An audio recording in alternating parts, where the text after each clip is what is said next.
అన్నా క్యాంటీన్లు రద్దు చేశారంటే వీళ్ళు మనుషుల తమ్ముళ్ళు? ఏమమ్మా వీళ్ళు మనుషులమ్మా? అలాంటి దుర్మార్గులు.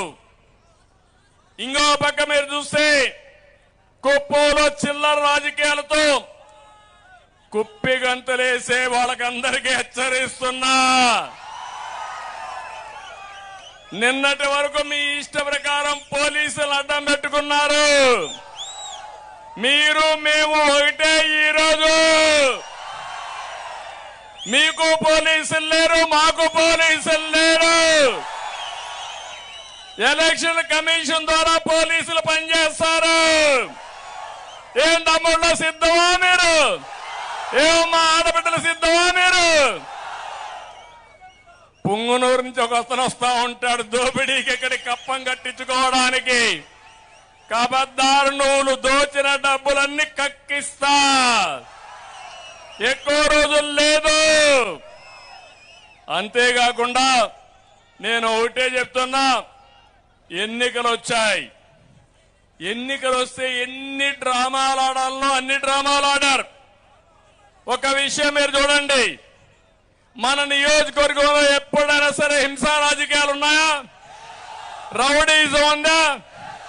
ఎక్కడన్నా కానీ దోపిడీ ఉందా ఎప్పుడైనా? అలాంటి నియోజకవర్గంలో 5 ఏళ్లుగా ఎక్కడికక్కడ దోపిడీ. మాజీ ముఖ్యమంత్రిగా, ప్రతిపక్ష నాయకుడిగా ఈ నియోజకవర్గానికి వస్తే రానీయకుండా చేశారా లేదా తమ్ముళ్ళు ఆడబిడ్డలను అడుగుతున్నా. నన్ను రానీయకుండా చేసి అడుగడుగునా నా మీద లేనిపోని కేసులన్నీ పెట్టి కడాల నేను ఇక్కడ తిరిగితే ఇదే రోడ్లో వచ్చారు. గెస్ట్ హౌస్ నుంచి జ్ఞాపకం ఉందా మీకు? ఇక్కడ అన్నా క్యాంటీన్ ధ్వంసం చేసి యథేచ్ఛగా పోతా ఉంటే ఈ పోలీసులే సాక్షులుగా ఉండిపోయి నేను వస్తే నా మీద రౌడీని చేపించారు. బాధ, ఆవేదన నేను వాళ్ళు ఏమనడం లేదు. కానీ నేను ఇదే చెప్తున్నా, రేపు మనం రాగానే ఈ పోలీసులే రౌడీల్ని చిత్తుగా నిర్మూలించే కార్యక్రమం చేస్తారు.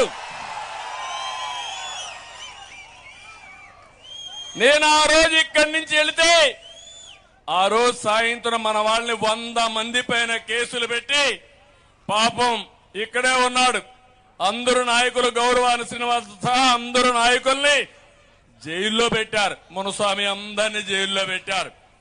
30 రోజులు జైల్లో ఉన్నారు. నా కుటుంబ సభ్యులు జైల్లో ఉంటే నేను బాధపడి నా జీవితంలో మొట్టమొదటిసారిగా జైలుకి వెళ్ళా. ఆ తర్వాత నన్నేం చేశారో మీరే చూశారని చెప్పి కూడా నేను మీకు తెలియజేస్తున్నా. అంటే రౌడీజం, అధికారాన్ని అడ్డం పెట్టుకుని ఇష్టానుసారంగా నేరాలు ఘోరాలు చేస్తామనుకుంటున్నారు. కబద్దార్, జాగ్రత్తగా ఉండండి. కుప్పంలో చెప్తున్నా, చోటా మోటా రౌడీలకు హెచ్చరిస్తున్నా, ఎన్నికలు సుజావుగా జరగనియండి.